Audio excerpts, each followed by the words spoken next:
Pernah kebayang nggak ada orang yang doanya itu selalu terkabul? Ilmunya luar biasa, ibadahnya nggak pernah putus, bahkan hampir aja diangkat jadi nabi. Tapi, di akhir hidupnya, Allah malah mengumpamakan dia seperti seekor anjing di dalam Al-Quran. Kenapa? Bukan karena dia bodoh atau malas ibadah loh, tapi karena satu hal, dia menukar imannya dengan dunia. Yuk, kita bedah kisahnya. Ini dia pertanyaan utamanya.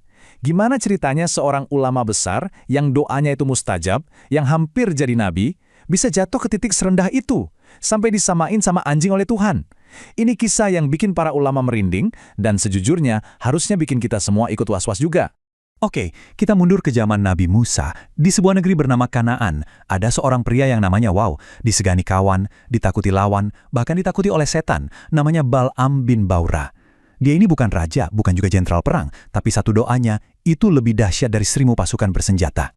Coba bayangin ya, level spiritualnya Bal'am ini. Dia itu ulama besar, ibadahnya siang malam gak berhenti. Dan yang paling gila, doanya itu selalu terkabul. Minta hujan, langsung turun.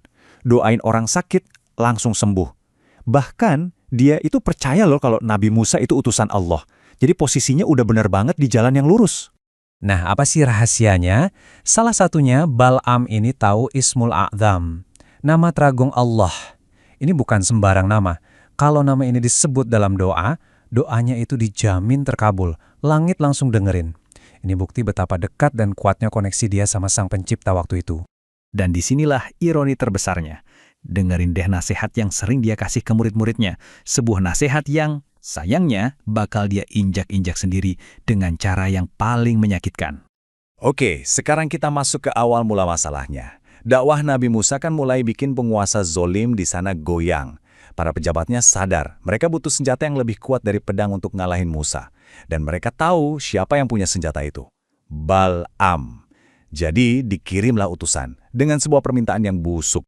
Permintaannya itu jahat dan to the point. Mereka minta Bal'am, si hamba yang doanya didengar Tuhan, buat mendoakan kehancuran buat Nabi Musa dan pengikutnya. Bayangin, anugerah dari Tuhan mau dipakai buat melawan utusan Tuhan. Gila kan?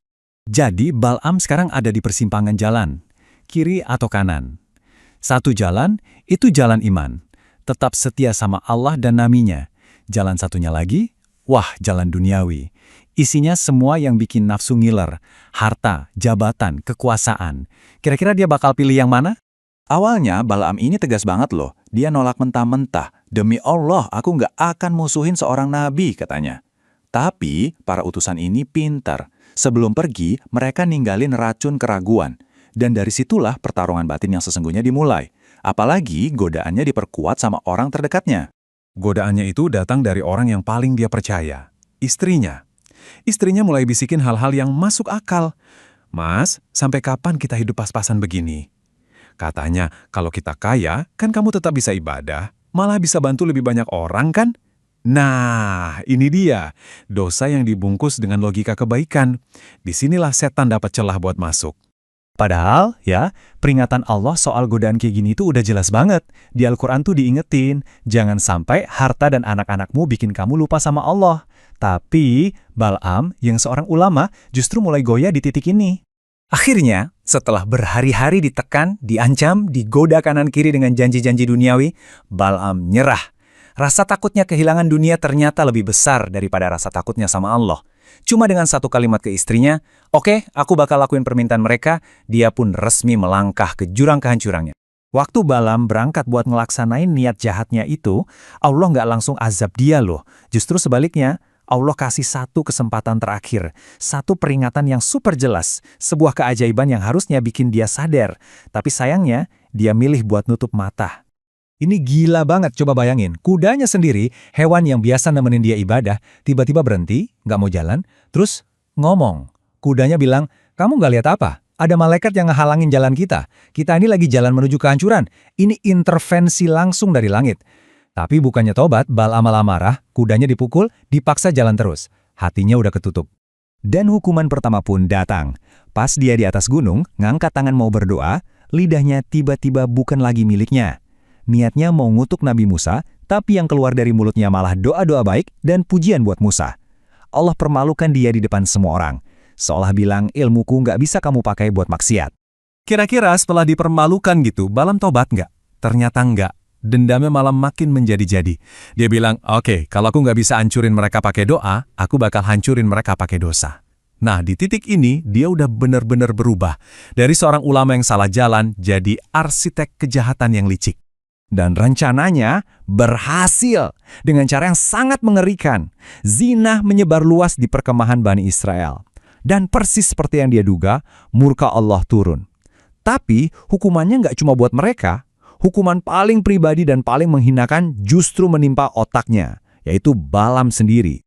Akibatnya, wabah penyakit mematikan menyebar kayak api. Lebih dari 70.000 orang meninggal. Ini bukan perang pakai pedang, tapi pertumpahan darah gara-gara satu dosa yang direncanakan oleh Balaam. Setelah Nabi Musa berdoa supaya dalangnya terungkap, Allah langsung menghukum Balaam.